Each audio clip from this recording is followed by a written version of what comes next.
Hello everyone, welcome to the Manula classes in the session of daily news analysis. Today is 22nd of January 2025. I am Neil Sharma going to discuss with you the current affairs of the day. और सबसे पहले चलते हैं MCQs की तरफ। ये basic से कुछ एमसीक्यू हैं और इन क्वेश्चंस के आंसर आपको कमेंट बॉक्स में देने हैं। मैं यहाँ पे आपको इसके आंसर नहीं बताऊंगा, वेरी बेसिक क्वेश्चंस हैं और जो प्रीवियस डे सेशन था उसी के बेसिस पर है सारे के सारे क्वेश्चंस। तो अब यहाँ से आपको ये चेक करना है कि कल जो आपने स्टडी की, कल डीएनए जो डिस्कशन हुआ, कल उसमें आपने पार्टिसिपेट किया, आपने उसको लिसन किया, वीडियो को वॉच किया, उसके बाद आप कितना उसमें रिटेन कर पाए, ये आपको अपना जो है टेस्ट लेना है। चलिए पहला क्वेश्चन देख लेते हैं कि recently seen in news planet parade is associated with. जो प्लैनेट परेड के बारे में कल हमने डिस्कस किया था, तो उसमें कौन सा ऑप्शन इसके लिए करेक्ट है? ऑप्शन है all the known planets can be seen at the same time, एक ही साथ, when none of the planet can be seen, when earth is nearest to the sun, और when some planets seem to be in a formation। इसका answer आपको देना है, कौन सा क्वेश्चन इसका करेक्ट है। नेक्स्ट क्वेश्चन है recently the USA has elected its president Donald Trump who has taken oath as the vice president of the USA. Donald Trump बने हैं प्रेसिडेंट, तो वाइस प्रेसिडेंट कौन बने हैं? कल हमने डिस्कस किया था, उनका नाम भी बताया था। अब आपको अपने माइंड में क्लिक करना है कि कितना ध्यान से आप डीएनए को देखते हैं। और एग्जाम में ऐसे ही क्वेश्चन आते हैं जो लगता है आपको कि यार ये क्वेश्चन कहां से पूछ लिया, है ना। फिर आप सोचते हैं कि हमारा तो जो है जीके में क्वेश्चंस करेक्ट नहीं हो पा रहे। फर्स्ट ऑप्शन है जेडी वैंस, नेक्स्ट कमला हैरिस, नेक्स्ट टोनी स्टार्क और नेक्स्ट है mark Zuckerberg. So which one is the correct option regarding the vice president of the USA? Next question है which latitude passes through Gulf of Mexico? कल जब हमने discuss किया था कि gulf of Mexico को यूएसए के प्रेसिडेंट कह रहे हैं कि हम अब इसका नेम बदल करके गल्फ ऑफ अमेरिका रखेंगे।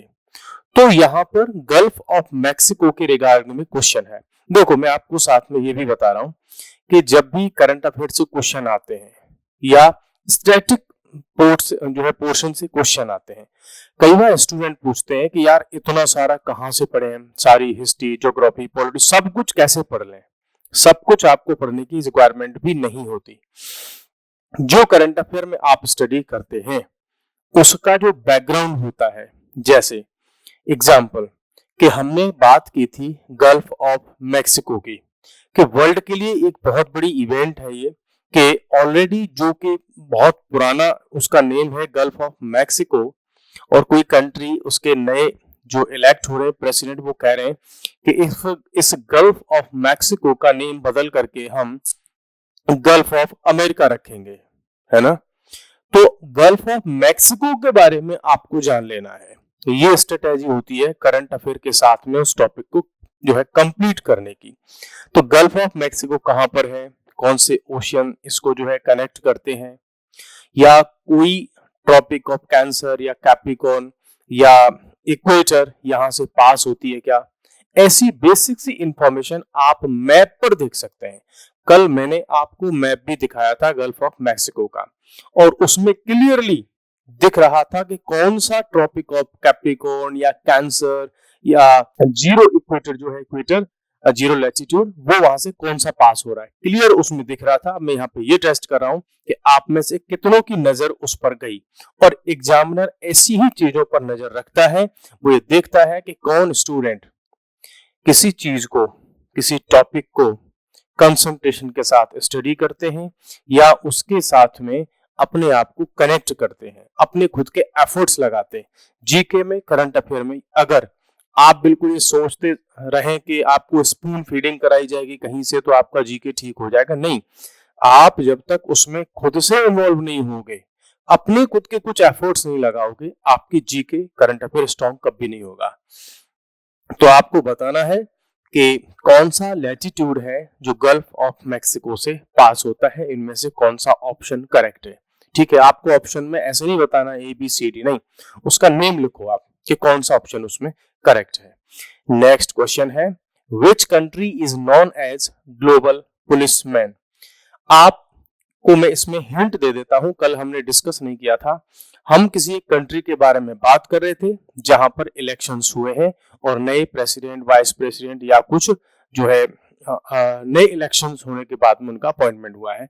ये वही कंट्री है जो कि ग्लोबल पुलिसमैन के रूप में जाना जाता है। नेक्स्ट क्वेश्चन है, find the incorrect statement about USA. USA के बारे में आपको इनकरेक्ट स्टेटमेंट इसमें से फाइंड करना है। पहला है कि USA is the world's third largest country by size. तो साइज के अकॉर्डिंग ये थर्ड है। The USA is nearly the world's third largest country by population. The capital of the USA is Washington DC. The USA is a union republic with a constitution. अब इनमें से आपको एक option incorrect है, उसको बताना है कि वो ऑप्शन इनकरेक्ट है और क्यों इनकरेक्ट है, ये आपको बताना है। ये 5 क्वेश्चन आपके लिए हो गए। थोड़ा एफर्ट तो आपको साथ में लगाना पड़ेगा, तब आपको भी एंजॉय आएगा और हमको भी एंजॉय आएगा। ठीक है, और अल्टीमेटली आपका जो एग्जाम का पर्पज है वो सॉल्व हो जाएगा। देखो, फैकल्टीज हैं, टीचर्स हैं, कहीं भी आप स्टडी करते हो, किसी कॉलेज में, इंस्टीट्यूट में, कोचिंग में, स्कूल में, कहीं जाते हो आपको बहुत सारी चीजें बताई जाती हैं। उनमें से आप कितनी चीजों पर एक्शन लेते हो, उन पर काम करते हो, वही आपका रिजल्ट होता है। बाकी भीड़ तो बहुत सारी है आपके सामने। नेक्स्ट क्वेश्चन, अब हम चलते हैं आज के इंपॉर्टेंट करंट अफेयर्स पर। पहला है कि India became the 7th largest producer of coffee. तो इंडिया अभी कॉफी का 7th लार्जेस्ट प्रोड्यूसर बन चुका है। तो क्या क्या इसके बेसिक पॉइंट्स हैं वो देख लेते हैं। ये हमको बताया किसने? तो ministry of commerce and industry. इसका सर्वे, इसके डेटा के बेसिस पर ये बताया कि भाई इंडिया जो है अब 7th लार्जेस्ट कॉफी का प्रोड्यूसर 7th लार्जेस्ट नंबर पर आ गया है। वर्ल्ड की अगर हम बात करें तो because with the coffee export totalling 1.29 billion dollars की हमने कॉफी पूरे वर्ल्ड को क्या की है, लास्ट फिस्कल ईयर में एक्सपोर्ट की है इतने डॉलर की। तो और कितने डॉलर की तो हम इंडिया में कंज्यूम कर जाते हैं। मैं अगर बात करूं तो इंडिया में जो कॉफी का प्रोडक्शन होता है उसमें से लगभग वो डिपेंड करता है एवरी ईयर 65% से 75% तक कॉफी हमारी एक्सपोर्ट हो जाती है और बाकी का जो रिमेनिंग है 35 से जो है 25% के आसपास तक उतनी ही कॉफी हम इंडिया में कंज्यूम करते हैं। बाकी सारी की सारी हमारी एक्सपोर्ट हो जाती है। कुछ बेसिक से फैक्ट्स हैं, इंपॉर्टेंट कॉन्सेप्ट्स हैं जिनको समझना हमारे लिए इंपॉर्टेंट है for your exams. Major export destination कौन से हैं इंडियन कॉफी के लिए? तो वो इटली है, बेल्जियम है और रशिया है। सबसे ज्यादा कॉफी हम यहीं पर एक्सपोर्ट करते हैं। India primarily exports unroasted coffee beans. Simple जो एकदम बीन्स होते हैं अनरोस्टेड, उन्हीं को हम यहाँ से जो है एक्सपोर्ट करते हैं। और there is an emerging demand for value added products such as roasted and instant coffee. इन सारी चीजों की भी अब डिमांड होना स्टार्ट हो चुकी है और इंडिया की कॉफी इंडस्ट्री काफी डेवलप होगी। डोमेस्टिक कंजम्पशन की अगर हम बात करें तो वो बढ़ रहा है। मींस अगर कॉफी की डिमांड की हम बात करें तो वो इंक्रीज हो रही है। क्यों? उसके पीछे रीजन है कि अब कैफे कल्चर इंक्रीज होता जा रहा है इंडिया में। एक टाइम था कि जब लोग चाय ज्यादा पिया करते थे, लेकिन अब कॉफी पर ही लोगों का ज्यादा फोकस जा रहा है। चाय पीने की बजाय लोग कॉफी की तरफ शिफ्ट कर रहे हैं, इसलिए भी डिमांड है। प्लस लोगों की जो डिस्पोजेबल इनकम है वो भी थोड़ा इंक्रीज हो रही है, बिकॉज टी और चाय के कंपैरिजन में कॉफी थोड़ी महंगी होती है। तो इसलिए जब लोगों की इनकम इंक्रीज हुई है तो लोग कॉफी को भी अफोर्ड कर पा रहे हैं। A shift in preference from tea to coffee, और इसके डिफरेंट फैक्टर्स हैं, इसलिए भी कॉफी की डिमांड इंडिया में क्या पूरे वर्ल्ड में इंक्रीज हो रही है। कॉफी की प्रोडक्शन की हम बात करें जहां से कि एग्जाम में क्वेश्चंस बनते हैं, तो सबसे पहली बात है कि भाई अगर इंडिया 7th लार्जेस्ट प्रोड्यूसर है तो कौन कंट्री है जो वर्ल्ड का नंबर 1 प्रोड्यूसर है? तो ये कंट्री है आपका ब्राजील। तो Brazil is the largest producer of coffee, है ना। वर्ल्ड की 40% कॉफी अकेला ब्राजील, ठीक है, मींस 100 में से 40% अकेला ब्राजील प्रोड्यूस करता है, बाकी 60% में दुनिया के सारे कंट्रीज हैं। तो अभी इसको कोई बीट कर पाने की सिचुएशन में तो नहीं है। और सेकंड नंबर पर आता है आपका वियतनाम। सो दो कंट्री हैं वर्ल्ड के, फर्स्ट और सेकंड रैंक पर। फर्स्ट पर है आपका ब्राजील और सेकंड पर है आपका वियतनाम। नेक्स्ट, इंडिया की दो मेन कॉफी की जो स्पाइसेस हैं, सॉरी स्पीसीज हैं, वो है आपकी एक तो अरेबिका और दूसरी आपकी है रोबस्टा। ये दो कॉफी हैं और बहुत ही फेमस हैं, जो कि पूरे वर्ल्ड को इंडिया सप्लाई करता है, ठीक है। Coffee in India is mainly produce for export के लिए हम मोस्टली इसको प्रोड्यूस करते हैं। डोमेस्टिक कंजम्पशन हमारा अभी इतना नहीं है और इसीलिए डोमेस्टिक कंजम्पशन कम होने की वजह से ही हम इसको क्या कर पा रहे हैं, एक्सपोर्ट भी कर पा रहे हैं। एरियाज की अगर हम बात करें तो इंडिया में मेन एरियाज हैं आपके वेस्टर्न घाट्स और उसके आसपास का रीजन, जहां पर कॉफी का प्रोडक्शन होता है। इसमें नंबर 1 पर आता है आपका Karnataka. So Karnataka is the largest coffee producer state of India. उसके बाद फिर आपका केरला है और तमिलनाडु है। ये इंडिया के ट्रेडिशनली कॉफी प्रोड्यूसिंग स्टेट्स हैं। हाँ, लेकिन अब रिसेंट टाइम्स में अगर हम देखें, रिसेंट कुछ ईयर्स में देखें, तो कॉफी प्रोडक्शन के लिए अब जो हमारा नॉर्थ ईस्टर्न स्टेट्स हैं वो भी इसमें बहुत आगे आ रहे हैं। उनके यहाँ पर भी प्रोडक्शन इंक्रीज होता जा रहा है नॉर्थ ईस्टर्न स्टेट्स में, बिकॉज वहां पर भी हिली टेरेन है, अच्छा खासा उनको रेनफॉल मिल जाता है, टेम्परेचर भी बहुत ज्यादा एक्सट्रीम नहीं होता कि मीन्स 30 डिग्री तक चला गया, 35 तक, 45 तक, उतनी ज्यादा हीट भी वहां पर नहीं होती। इसलिए वो क्लाइमेटिक जो कंडीशंस है वो कॉफी के लिए फेवरेबल है। लीडिंग स्टेट्स कर्नाटका वही है। अच्छा, क्लाइमेटिक कंडीशन की अगर हम बात करें, यहां से कई बार क्वेश्चन आया है कि कॉफी के लिए क्लाइमेटिक कंडीशंस क्या क्या है, तो 15 डिग्री सेल्सियस से लेकर के 24 डिग्री तक का ही इसमें जो है वेरिएशन रहता है टेम्परेचर का। और इसीलिए जो रीजन इस टेम्परेचर को जो है रखते हैं, ऐसा क्लाइमेट है, वहां पर ये कॉफी अच्छे खासे टाइम में जो है अच्छे खासे अमाउंट में होती है। अब जैसे आपने ये वाला जान लिया कि यार कॉफी की कंडीशन 15 डिग्री सेंटीग्रेड से लेकर के 24 डिग्री तक होती है ना।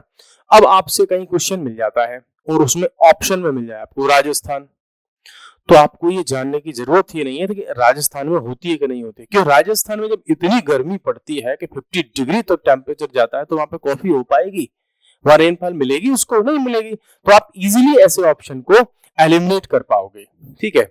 कॉफी बोर्ड की बात कर लेते हैं। इंडिया में कॉफी के प्रोडक्शन को सपोर्ट करने के लिए, प्रमोट करने के लिए, एक्सपोर्ट को प्रमोट करने के लिए, उसमें एम्प्लॉयमेंट जनरेशन के लिए या कॉफी की क्वालिटी को इम्प्रूव करने के लिए, फार्मर्स की जो है इनकम को प्रोड्यूस कर जो है इंक्रीज करने के लिए कॉफी बोर्ड काम करता है। और उसका हेडक्वार्टर आपका है कर्नाटका की बेंगलुरु में।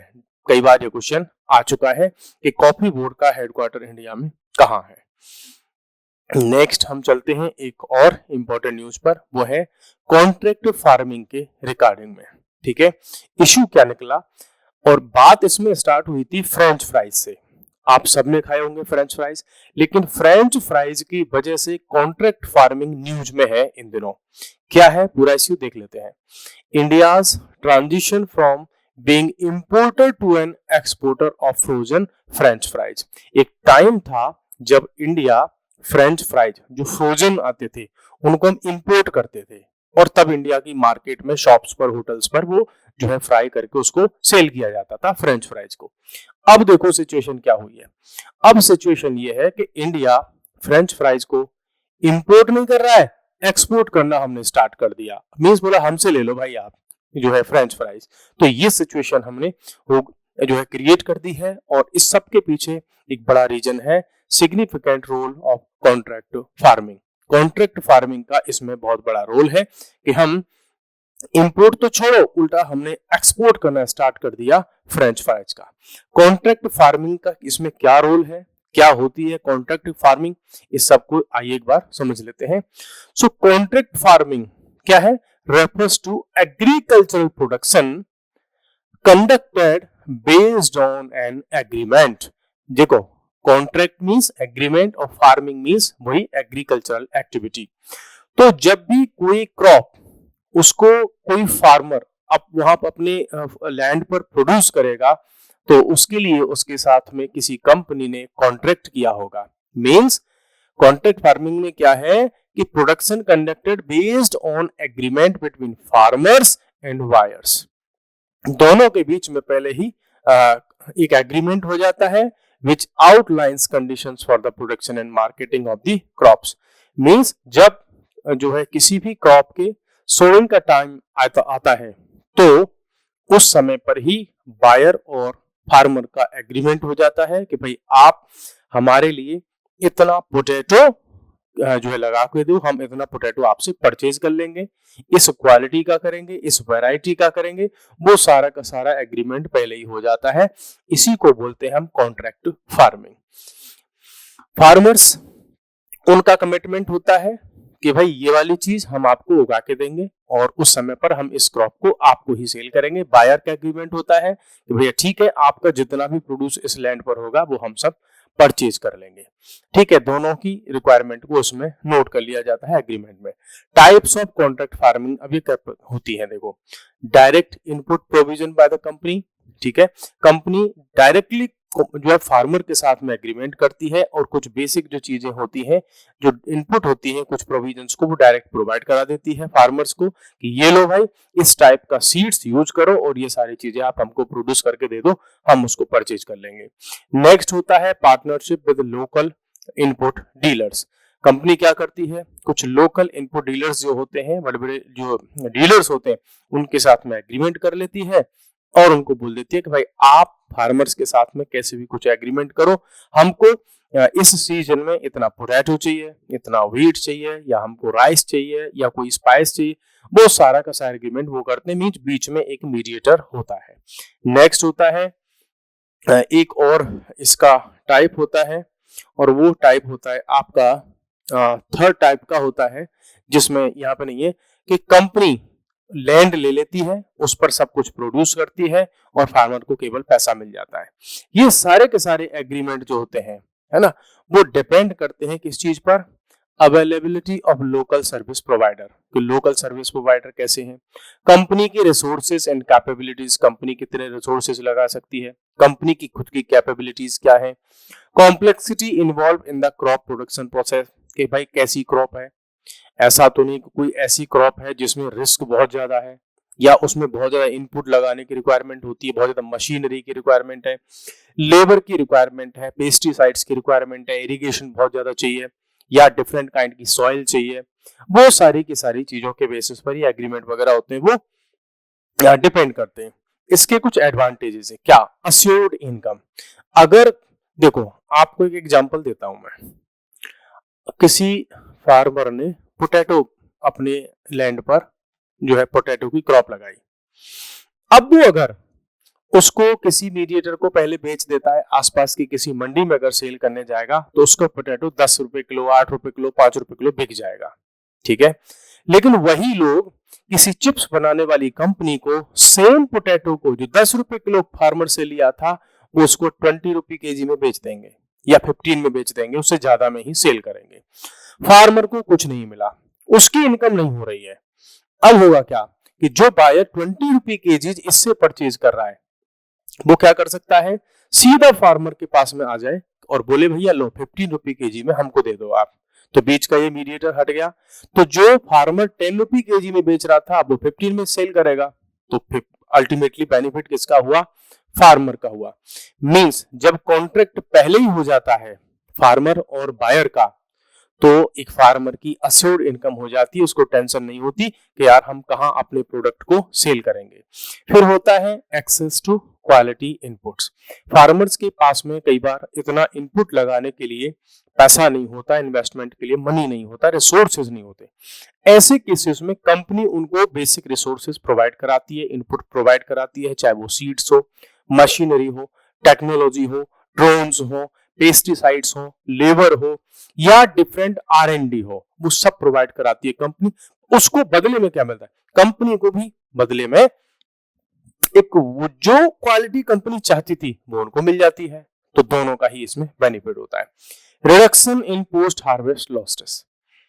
ये बहुत बड़ी प्रॉब्लम है इंडिया में, बिकॉज अभी हमारे यहाँ पर जो स्टोर्स है, वेयर हाउस है, वो वेयर हाउसिंग है, उनकी एक अच्छी चेन नहीं है। इंडिया में रेफ्रिजरेशन से जो है लेस, विद रेफ्रिजरेशन ऐसी फैसिलिटीज नहीं है, तो बहुत सारा फूड का जो प्रोडक्शन होता है वो वेस्ट हो जाता है इंडिया में।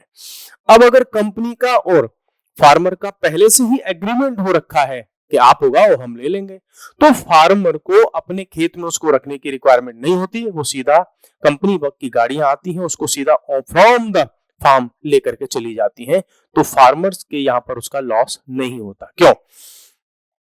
बायर कंपनी और फार्मर का एग्रीमेंट है, वो उसको बता देते हैं हाँ जी फसल हमारी कटने को रेडी है, क्रिपिंग जो है क्रॉपिंग के लिए, हमारी हार्वेस्टिंग के लिए रेडी है क्रॉप, अब आप आकर के उस दिन ले जाइए, अदरवाइज हमारी कोई रिस्पॉन्सिबिलिटी नहीं होगी।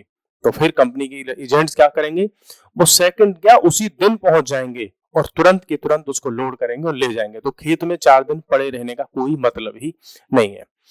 ठीक है, तो ये वाले लॉसेस कम हो जाते हैं। फैसिलिटीज क्रेडिट एक्सेस, कई बार क्या होता है जो कंपनीज होती हैं फार्मर्स को पहले से कुछ क्रेडिट दे देती हैं कि भाई आप हमारे लिए उस वैरायटी का, उस क्वालिटी का पोटैटो की क्रॉप आप लगा रहे हो, तो फार्मर कहेगा ठीक है इसकी लगा देंगे, लेकिन इसके सीड का एज ए इनपुट आप हमें दे दीजिए, पैसा दे दीजिए, या सीड ला करके दे दीजिए, या मशीनरी के लिए ये कॉस्ट दे दीजिए।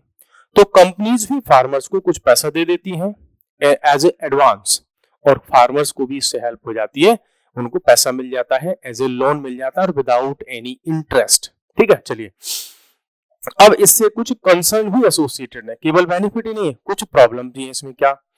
Power imbalance. भाई देखो कंपनीज जो होती हैं उनके पास में बड़े बड़े लीगल एडवाइजर होते हैं, एक्सपर्ट लोग होते हैं, वो ऐसे ऐसे एग्रीमेंट बनाते हैं कि उसमें फार्मर्स बेचारे उतने ज्यादा पढ़े लिखे नहीं होते, एजुकेटेड नहीं होते, तो उनके उस जो उनका कॉन्ट्रैक्ट का एक ट्रैप होता है उसमें कई बार फंस जाते हैं। और बार्गेनिंग पावर उसके पास ज्यादा होती है जो पावरफुल होता है, जिसके पास ज्यादा पैसा होता है, तो पावर फार्मर के पास में नहीं होती, इसीलिए फार्मर बहुत ज्यादा बार्गेनिंग नहीं कर पाता। जैसे कंपनी ने बोला कि हम आपका पोटैटो 15 रुपीज केजी में लेंगे, तो फार्मर बोला, अगर उसने बोल दिया कि हम 15 नहीं हम तो 18 में देंगे, कंपनी तुरंत किसी दूसरे फार्मर के साथ में डील कर लेगी, दूसरा वाला कर लेगा उसको, तो बार्गेनिंग पावर फार्मर के पास नहीं है। साइड सेलिंग, कई बार क्या होता है एक इश्यू बनता है, कंपनी ने कॉन्ट्रैक्ट किया भाई हम आपसे पोटैटो 15 रुपीज केजी लेंगे, फार्मर्स को किसी ने और ने आकर के ऑफर कर दिया 18 रुपीज केजी का, फार्मर ने उसको सेल कर दिया, तो कंपनी को तो उसका माल मिला ही नहीं, जो कंपनी 1 ईयर से वेट कर रही थी कि मेरे को यार वहां से पोटैटो आएगा। तो इसमें फिर क्लैशेस बढ़ते हैं, लीगल इश्यूज बढ़ते हैं, और कोर्ट में केसेस जाते हैं फार्मर्स वगैरह इन सब की अगेंस्ट में। क्वालिटी का डिस्प्यूट होता है कई बार। भाई देखो सारी ऐसा तो है नहीं कि पोटैटो खेत में से कोई आलू जो है या पोटैटो हो उसको कोई मशीन बना रही हो, एक नेचुरल प्रोसेस के थ्रू बनता है, तो कई बार क्वालिटी कॉम्प्रोमाइज हो जाती है, उसके लिए डिफरेंट फैक्टर्स रिस्पॉन्सिबल होते हैं। अब वो आपकी रेनफॉल हो सकती है, क्वालिटी ऑफ सॉइल हो सकती है, आपने इनपुट में क्या फर्टिलाइजर्स यूज किए वो हो सकता है, पेस्टिसाइड्स वो हो सकते हैं, क्या मशीन आपने यूज की, किस टाइम पे आपने पानी दिया, 4 दिन लेट दिया या 4 दिन पहले दिया, या उस समय पर कितना ज्यादा फॉग रहा, कितनी ज्यादा कोल्ड वेदर रहा, कितनी ज्यादा हीट रही, बहुत सारे फैक्टर से कई बार क्वालिटी कॉम्प्रोमाइज हो जाती है, और यहाँ से दिक्कतें होती है। जब क्वालिटी थोड़ी भी डाउन हो जाती है तो कंपनी बोल देती है हम नहीं ले रहे भाई इसको, तो फार्मर्स को भी दिक्कत आ जाती है। एक्सक्लूजन ऑफ मार्जिनल फार्मर्स, ये एक इशू बहुत बड़ा इशू आता है। ये इशू कैसे आता है कि जो मार्जिनल फार्मर्स है, छोटे फार्मर्स है, जिनके पास में लैंड 1 हेक्टेयर 2 हेक्टेयर इतनी ही है, ठीक है, तो बड़े जो कंपनी वाले जो कॉन्ट्रैक्ट करते हैं वो ऐसे छोटे फार्मर के साथ में नहीं करते। वो कैसे फार्मर्स ढूंढते हैं कि जिसके पास में बोला 50 एकड़ लैंड है भाई, तो ये लो भाई आपके पास में 50 जो हेक्टेयर लैंड है, आप इस सारे के सारे पर जो है चिली लगा दो, आप इस सारे के सारे में आप व्हीट दे दो हमको लगा करके, या हमको कॉर्न लगा दो। अब वो जगह जगह पर 2-2 हेक्टेयर के किसान ढूंढती फिरे कंपनी, उसको 25 किसान जगह जगह ढूंढने होंगे, और वहीं पर उसको एक फार्मर मिल गया 50 एकड़ वाला, ये लो भाई हमारा काम कर दो। तो छोटे फार्मर्स को इसमें बेनिफिट नहीं होता है। हालांकि गवर्नमेंट ने भी इस पर कई सारे एफर्ट्स जो है लगाए हैं कि ये कॉन्ट्रैक्ट फार्मिंग है वो थोड़ी इंप्रूव हो, प्रमोट हो, जैसे कि model agricultural produce and livestock contract farming and services act 2018 में लेकर के आए। फार्मर प्रोड्यूसर ऑर्गेनाइजेशन बनाई कि जो फार्मर्स जो है ग्रुप में मिलकर के प्रोडक्शन करें। ई-नैम इंटीग्रेशन किया कि फार्मर्स जो है कनेक्ट हो पाए बायर्स के साथ में, किस पर, वेबसाइट्स के थ्रू, मोबाइल एप्लीकेशन के थ्रू वो बता पाए। उधर कंपनीज भी होती है उस वेबसाइट पर या उस ऐप पर, इधर फार्मर्स होते हैं, वो अपना रिक्वायरमेंट डालते हैं कंपनी का, हमको इतना पोटैटो चाहिए, तो फार्मर्स डाल देते हैं हम इतना पोटैटो आपको दे सकते हैं। तो इसने भी एक प्लेटफॉर्म की तरह वर्क किया है। National policy on agriculture, government national policy भी लेकर के आई एग्रीकल्चर को रेगुलेट करने के लिए, प्रोमोट करने के लिए, प्रिजर्व करने के लिए, या उनको सब्सिडी देने के लिए, उस सब के लिए। तो हमारे पास में प्रॉब्लम्स तो है, लेकिन क्या प्रॉब्लम्स का कोई सॉल्यूशन नहीं होना चाहिए? तो क्या है हमारे पास में वे हेड, कि जितनी भी प्रॉब्लम हमने दी कि कॉन्ट्रैक्ट में इश्यूज हैं उनको सॉल्व करो, नए एक्ट लेकर के आओ, नई रेगुलेशंस लेकर के आओ, सर्वे करवाओ, फार्मर्स की इनकम को जो है इंक्रीज करने की कोशिश करो, और नए प्लेटफॉर्म्स बनाओ कि फार्मर्स और बायर्स आपस में कनेक्ट हो सकें। मीडिएटर्स को हम कम करवा सकते हैं डिफरेंट मीडियम्स के through. So guys, this was for today and next day we will meet again. So तब तक के लिए bye bye, thank you, take care.